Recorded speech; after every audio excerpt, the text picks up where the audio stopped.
Right now, everyone on your timeline is telling you how to use AI. They are selling you prompts, they are talking about agentic workflows, they are telling you how to automate your job, build a business, or let machines do your thinking. But almost nobody is telling you the most important part. Once you understand how an AI model is actually born, you see exactly what AI can do and the hard physical walls of what it cannot do. To understand how a machine learns to think, you first have to understand what it looks like before it knows anything at all, lying dead in a random server. When you hear that a model like GPT-4 or Claude has a trillion parameters, what does that actually mean? Well, think of parameters as dials on a massive stadium-sized control board. When an AI company decides to build a new model, every single one of those trillion dials is set to completely random number.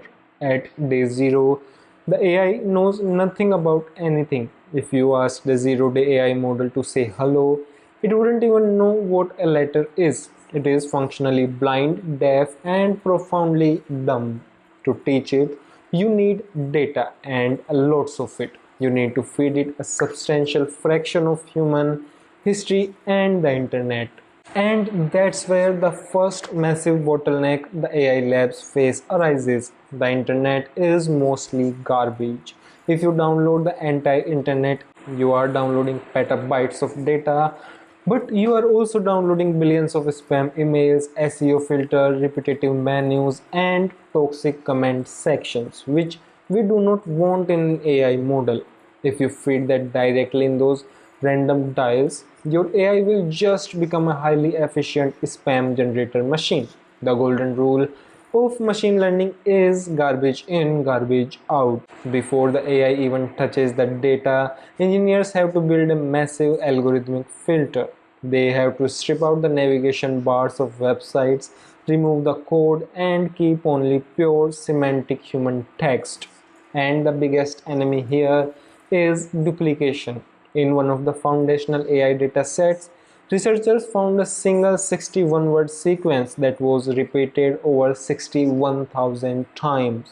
If an AI read the same 61 words 61,000 times during its training, it doesn't just learn it, it memorizes it. And when an AI memorizes data, it breaks the entire point of that system. We don't want a machine that regurgitates what it reads. We want a machine that understands the pattern of what it reads. That's when it would be actually useful to us in solving novel problems. So, what labs do?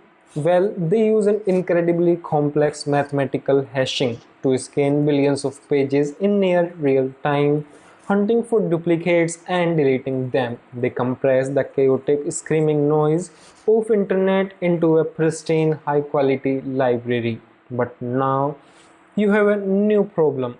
You have a perfect library, but you have a machine with a trillion dials, and the machine only talks in numbers. It doesn't speak English or any other language. It just knows the language of mathematics. The thing is that computers don't read words, they read numbers. So, before the model can even learn anything about history, science, or coding, we have to physically break human language down into Lego bricks, smaller parts that the model can understand.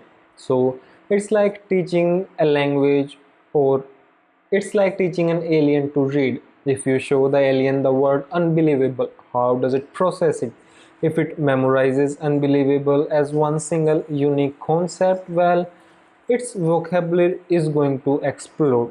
The moment it sees a new word like unbelievably, it will completely panic because it has never seen that exact string of letters before. This used to happen in early AI translation software all the time. It was called out of vocabulary problem. On the other hand, if you force the alien to read the letter by letter, U, N, B, A, L, it takes way too much brain power just to figure out what the word is, and let alone what that sentence means. And To solve this problem, AI engineers build a brilliant middle ground. It's called byte pair encoding. BP is nothing but another algorithm that scans the massive pristine internet library we just built previously, and here this time it looks for the most common pairs of letters. It notices that E and R's all appear next to each other a lot, so it glues them together into single word ER. It notices T and H appear together, so it again combines both of them. Eventually, it merges T, H and E into the word the, THE. It recursively builds a vocabulary of about 100,000 of these subword chunks. We call them tokens. So the word unbelievable isn't just one word. So the word unbelievable isn't just one word to an AI anymore. It gets chopped into tokens, into different words, and this is the secret to why modern AI models are so fluid. If you invent a brand new slang word right now and type it into ChatGPT, the AI won't crash it or throw random crap at you. It just chops your new word with familiar prefixes and suffixes and mathematically guesses what you mean. The AI no longer sees English, Hindi, or Python code, it sees coordinates in a mathematical universe. It means the AI's own brain. And now the actual training part begins, which brings us to the most brutal, expensive, and magical phase of the entire process, the phase that costs tens of millions of dollars in electricity alone. This is where the machine wakes up. The phase is called autoregressive pre-training. The concept behind it is intuitively simple. The AI is forced to play a game. It is given a sequence of tokens from our library that we earlier made, and it has to guess the token next to it, like the sky is. At first, because all dice are set randomly, it guesses very poorly. It guesses the sky is toaster, doesn't understand. Well, the system checks the actual text, sees the word was blue, and realizes AI was wrong. Instantly, a mathematical wave of calculus called backpropagation washes backward through the neural network. It subtly shifts millions of those dials, it adjusts the weights, and it guesses again and again and again. How many times? Thousands, millions, billions, trillions of times across thousands of GPUs running 24/7 for months. And slowly, with time and patience, those dials begin to align.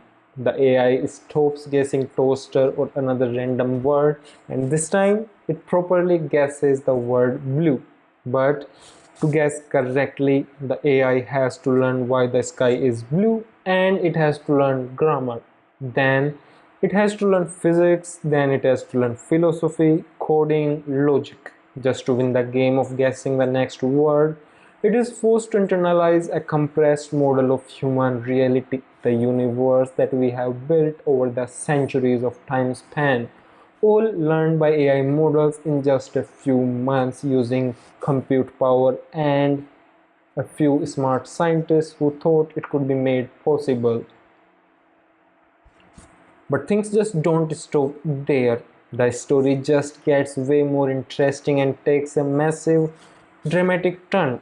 In 2020, researchers discovered a mathematical formula that governs this whole entire process. They called it the scaling laws. They found that AI's intelligence isn't random. It follows a strict mathematical curve based on three things: size of the model, amount of data that you give the model for training, and amount of compute power used. Initially, everyone was saying that just build a bigger brain, scale up the parameters, and get a smarter model. But in 2022, a paper published by DeepMind completely shattered that assumption. It was called chinchilla correction. The researchers proved that the research proved that the entire industry was doing it wrong. They were building models that were just too big and severely starving them of data. DeepMind built a smaller model called Chinchilla with just 70 billion parameters, but they fed it 4 times as much data as the massive 280 billion parameter models of that time. And Surprisingly, well, not surprisingly, the smaller models completely crushed the bigger one. It proved that to make a truly smart AI, you cannot just inflate its brain. You have to force it to read longer and you have to balance the compute perfectly. When this pre-training phase finishes, we have what we call a base model. It's still not finished and we are far away from final product, but we have a base model that we cannot use currently in its current form. If you will ask it some questions like how do I fix a flat tire, well, it might not give you the answer because it's just a pattern predictor. It might just reply with more questions like how do I fix a broken windshield or how do I change my oil. Currently it just pattern matches and replies to you according to those patterns. It doesn't know it's supposed to help you or what is its goal. It just thinks it's auto-completing a web forum. It knows the structure of human language perfectly and knows a lot about humanity, but we have to teach it how to use it and behave. To turn this alien pattern matcher into the helpful assistant on your phone, labs put the model through a phase called supervised fine-tuning, or SFT we will call it today. We stop feeding it the whole internet. Instead, we show it thousands of perfectly curated human written examples of a conversation, like how our parents show us when we were a small child.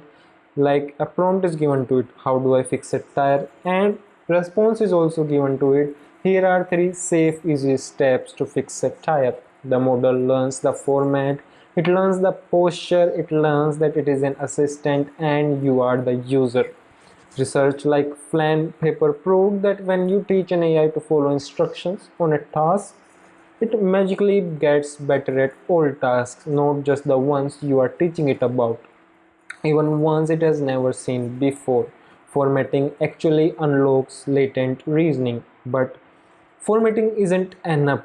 You have to align its values. If you ask an AI how to build a bomb, a purely fine-tuned model will happily write you a manual and give you step-by-step process to do it. To prevent such kind of behavior, the labs use something called RLHF, reinforcement learning from human feedback.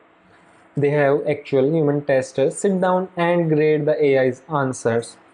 If the AI gives a helpful, safe, and true answer, it gets a mathematical reward. If it hallucinates, gets aggressive, or outputs dangerous code, it gets penalized. This teaches the model a concept of human preference. And things not only stop there. Recently, labs have evolved this even further into something called DPO, direct preference optimization. Instead of complex reward loops, DPO mathematically forces the model to increase the probability of safe answers and decrease the probability of toxic ones, the ones containing abuses or harmful methods, all in a single elegant formula. When that phase is over, the wild oracle it was a long time ago has now been given a mask of a polite, helpful AI. As the model will get more advanced, simply predicting the next word politely, well, that isn't enough to solve harder physics equations or code complex softwares. For a human perspective, it's not enough to face the real world challenges. And that's where we are currently in 2026. For the longest time, AI models were basically doing the equivalent of blurting out the very first thought that came into their mind. But what happens when you teach a machine to pause and think? Just like something we humans are often told to do when taking very important decisions or solving harder problems. If I ask you what 2 plus 2 is, you will instantly, without even thinking, tell me 4. And that is what system 1 does. It does thinking, which is fast, automatic, and instinctual. But if I again ask you to solve a complex mathematical equation, you don't answer that instantly. You pull out a piece of paper, you try a path, you try multiple paths after making multiple mistakes, and finally you give the response. This is system 2 thinking, and until very recently, AI was only capable of system 1. It generated tokens sequentially, one after another. But now, inference time compute is scaling, or test time compute. Instead of forcing the model to answer to anything instantly, engineers give it a hidden internal scratchpad. Before the AI prints a single word to your screen, it drops your prompt into its mathematical latent space. It generates multiple different logical paths to answer your prompt, and here comes the brilliant part. The engineers inject something called a process reward model. While the AI is currently thinking internally, PRM is acting like a strict math teacher looking over its shoulder. It doesn't just grade the final answer, it verifies the logic of every single intermediate step that AI takes. If the AI makes a logical leap that is flawed, PRM catches it in just milliseconds. The AI is forced to abandon that thought process and backtrack to try a completely different route. It can dynamically decide to spend more compute power on a hard coding prompt and less compute power on a simple email draft to your relative. Brainless things. This completely changes the game also. And this tech again completely changes the game. Researchers found that again a smaller model, when allowed to think using test time compute, can destroy a model 14 times its size that answers instantly. This is the secret behind the massive reasoning leaps we are seeing right now. How the models which were expensive back then have become cheaper because now they can adapt based on your prompts. If they are harder, the limits are consumed faster, but if they are easier, the limits are consumed slower. One of the reasons Google has recently switched its Gemini limits from counting tokens used to compute use. You ask easier questions, you get more response limits. You ask harder questions, you get very limited response limits. And after this it leads to the final phase, the phase that feels like something out of a philosophy textbook. Because once you build a model that smart, you realize, well, you have a new problem. We are running out of high quality human generated text. The models have read Wikipedia, books, and each and every Reddit page. To build the next generation of AI, the models need data that is vastly superior to what humans casually post on the internet. So, what do labs do? They use the current frontier models to generate synthetic data. They prompt the AI to write millions of flawless, highly structured, perfectly reasoned educational textbooks on quantum physics, organic chemistry, and software architecture. They use something called self-instruct, where the model generates its own prompts, answers them, and grades its own accuracy. They even use self-play fine-tuning, where the model plays a competitive game against older versions of itself to refine its logic, completely removing the need for human annotators. But this is incredibly dangerous. There is a system level hazard that AI researchers are terrified of, called model collapse. If you train an AI purely on data generated by an AI, it is like a photocopy of a photocopy. Over time, the subtle nuances of human language disappear. The statistical tails degrade. The model's output becomes bland, homogeneous, and eventually the entire system structurally collapses. The loop disappears. And to prevent this, the engineers have rigorously mixed synthetic data with pristine human data, maintaining the anchor to actual human reality. But that loop has just started. The AI we use today is filtering the data, writing the textbook, and judging the rewards that will be used to train the AI of tomorrow. All of that done by AI. In fact, the majority of the process of currently generating an AI model from scratch is being done by algorithms of various kinds. The AI is partially making itself in its current stages, we can say that. Socrates famously feared that writing things down destroys human memory. He thought that by externalizing our knowledge into a technology, into books, we would lose our own human internal intelligence and memorization capabilities. Well, He wasn't wrong, but he was partly right.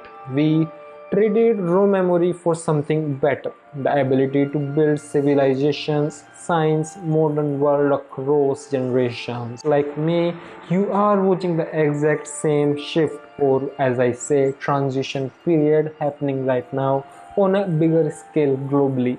And transitions have been always hard for humanity. It's just in the future when we see at the history, those transitions appear to us in a logical form and we are able to make a meaning of themselves.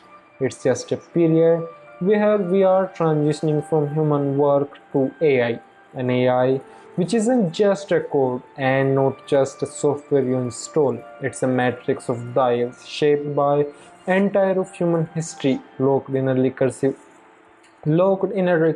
loop where it is slowly learning to bootstrap its own intelligence, learning from its own mistakes, and it is not anything else but mirrors, and that mirror is actually a reflection of ourselves. And on that note, I would like to end the video. Tell me what you think about this video, your thoughts. If you have any kind of advice, consider subscribing, liking this video if you found anything useful, and I will try to attach the research papers in the description if you need them. I just have to find a free way to share them. If you have any idea how to do that, tell me in the comments, or Reddit, or Instagram, or Twitter. I am present everywhere.